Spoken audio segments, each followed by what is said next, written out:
Victor Hugo avait 23 ans, il n'avait pas encore publié Notre-Dame de Paris. Et il écrivait à propos de la cathédrale: « Il y a deux choses dans un édifice, son usage et sa beauté.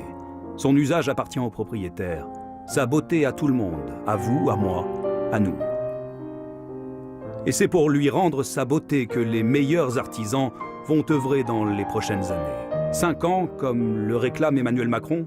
Personnellement, je tablerais plutôt sur des décennies que sur quelques années, en termes de travaux. Mais ce n'est pas qu'un avis personnel. Cet expert est rejoint par d'autres qui jugent le calendrier ambitieux. Entre 10 et 15 ans me paraît raisonnable. Première étape, assécher et assurer la solidité de la structure. Il va falloir monter un échafaudage avec un parapluie pour pouvoir couvrir la totalité de la couverture qui a disparu, pour assurer une protection contre les intempéries. Les deux chocs thermiques, le chaud du feu et le froid de l'eau, ont fragilisé la partie de la voûte qui ne s'est pas effondrée. Au sol, les restes calcinés de la forêt de Notre-Dame. Cet enchevêtrement unique de poutres de chêne qui faisait la charpente de la cathédrale. Un groupe d'assurance a déjà proposé de donner 1300 chênes pour rebâtir avec des arbres centenaires. Mais difficile de reproduire à l'identique. Oui, des relevés ont été faits sur les plans de la charpente.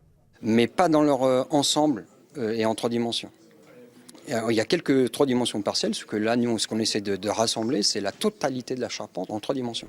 Quant aux œuvres d'art, les plus grands tableaux n'ont pu être déplacés, la fumée les a endommagés. La couronne d'épines du Christ et d'autres artefacts ont pu être mis à l'abri à temps et seront hébergés au Louvre.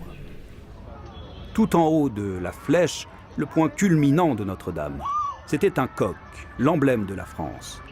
Il s'est effondré, mais ce soir, il renaît de ses cendres.